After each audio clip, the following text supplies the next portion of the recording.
आदिशक्ति जगत जननी माँ विंध्यवासिनी धाम में भक्त आज माँ के दूसरे स्वरूप माँ ब्रह्मचारिणी की पूजा आराधना कर रहे हैं। मान्यता है कि माँ ब्रह्मचारिणी ज्ञान, तप और वैराग्य की अधिष्ठात्री देवी हैं। माँ की सच्चे मन से आराधना से भक्तों को सुख, शांति और समृद्धि की प्राप्ति होती है। माँ के इस स्वरूप के वर्णन की व्याख्या और इसके बारे में जानने के लिए हमारे साथ धर्माचार्य मिट्ठू मिश्रा जी हैं। आज हम इनसे जानेंगे कि माँ के पूजन की विधि क्या है, क्या क्या मान्यताएं हैं और भक्त कैसे माँ के पूजन करें। बहुत बहुत स्वागत है आपका। ये आपके जो है चैनल के समस्त दर्शकों को माता विंध्यवासिनी धाम से नवरात्र पर्व की हार्दिक शुभकामनाएं। आपने पूछा कि ब्रह्मचारिणी भगवती के स्वरूप की, तो ये द्वितीय स्वरूप है और आज माता विंध्यवासिनी के दरबार में भक्त जो है माँ के ब्रह्मचारिणी स्वरूप के ही दर्शन कर रहे हैं। लेकिन माँ की पूजा आराधना में अगर कुछ विशेष बातों का ध्यान रखा जाए तो माँ की कृपा शक्ति को हम प्राप्त कर सकते हैं। अब है कि माँ के विशेष रंग कौन से हैं, तो आज माँ का विशेष रंग है जिसे साधकों को उस रंग के वस्त्र को धारण करके पूजा करनी चाहिए। तो श्वेत वस्त्र को धारण करके आज पूजा करना चाहिए, पीत वस्त्र को धारण करके आज पूजा करना चाहिए। माँ उससे अति प्रसन्न होती है। आज जहाँ तक मंत्र का सवाल है तो नमस्कार मंत्र है, या देवी सर्वभूतेषु माँ ब्रह्मचारिणी रूपेण संस्थिता नमस्तस्यै नमस्तस्यै नमो नमः। और माँ के जो है प्रसन्न चित्त करने के मंत्र हैं ओम ऐं ह्रीं क्लीं चामुंडाय विच्चे। इस मंत्र का अधिक से अधिक जप करने से भगवती अति प्रसन्न होती है और जीवन में सुख, समृद्धि और यश और कीर्ति की वृद्धि करती है भगवती। आपको बता दें, माँ को आज प्रिय जो है भोग प्रसाद के रूप में आज गाय के दूध से बने हुए पकवान अर्पित करने चाहिए। यहाँ तक कि गाय के दूध भी अर्पित करने चाहिए और गरीबों में वितरण कर देना चाहिए, उससे भगवती अति प्रसन्न होती है। जहाँ तक पुष्पों का सवाल है तो आपको बता दें, आज माँ को कमल पुष्प अर्पित करने चाहिए, इससे माँ अति प्रसन्न होती है।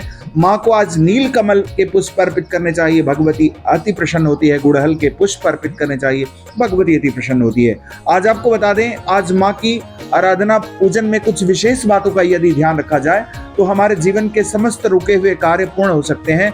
आज माँ को 9 नारियल अर्पित करना चाहिए और ये 9 नारियल यदि आप माँ को आज अर्पित करते हैं तो माँ अति प्रसन्न होती है और आपके समस्त रुके हुए कार्यों को पूर्ण कर देती है। तो ये है ब्रह्मचारिणी की पूजा आराधना में कुछ विशेष बातों का ध्यान। और इसके साथ ही दुर्गा सप्तशती का पाठ जो है आप जितना हो सके उतना पढ़िए।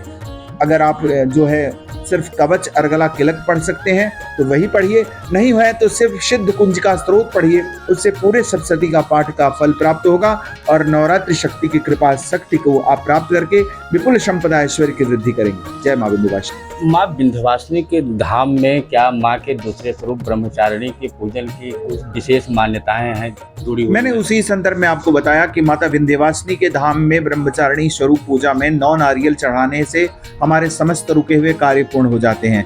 क्योंकि ये त्रिकोण शक्ति का दरबार है, आप जानते हैं कि यहाँ इच्छा, क्रिया और ज्ञान का त्रिकोण है। यहाँ महालक्ष्मी विराजती हैं, महाकाली विराजती हैं, महासरस्वती विराजती हैं।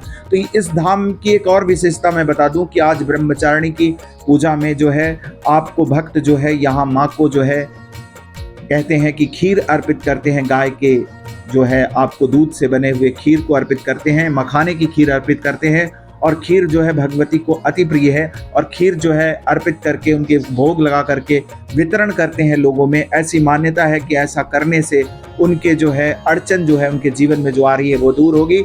अगर जिनको आवास की कामना है तो उनको बता दें कि विंध्य धाम में नवरात्रि पर्व में चाहे वो किसी भी दिन, चाहे वो ब्रह्मचारिणी के स्वरूप की पूजा हो रही हो या 9 दिन में किसी दिन आ करके 9 बिखरे हुए पत्थर को विंध्य पर्वत पे, जैसे अष्टभुजा की पहाड़ी है या काली खो के ऊपर की पहाड़ी है, वहां पे 9 बिखरे हुए पत्थरों को एकत्रित करके अगर आप जोड़ जाते हैं तो आपके आवास की कामना को भगवती पूर्ण कर देती है। और चूंकि नवरात्रि में विंध्य धाम में एक विशेष ऊर्जा प्रवाहित होती है, समस्त शक्तियों के साथ भगवती विराजमान होती है और माँ यहाँ पे 9 शक्तियों की अलग अलग स्वरूप से दर्शन देती है। ऐसा मान्यता है कि यहाँ समस्त शक्तियाँ भगवती की विराजती हैं, तो नवरात्रि विशेष हो जाती है। अगर आप एक सप्तशती का पाठ यहाँ करते हैं तो वो 100 पाठ के बराबर होता है। तो 9 दिन तक जो पाठ करते हैं तो वो कहीं न कहीं सहस्त्र चंडी के फल को प्राप्त कर लेते हैं और यहाँ का त्रिकोण जो है वो त्रिकोण कर लेने से ये आपको एक सप्तचंडी के फल की प्राप्ति हो जाती है।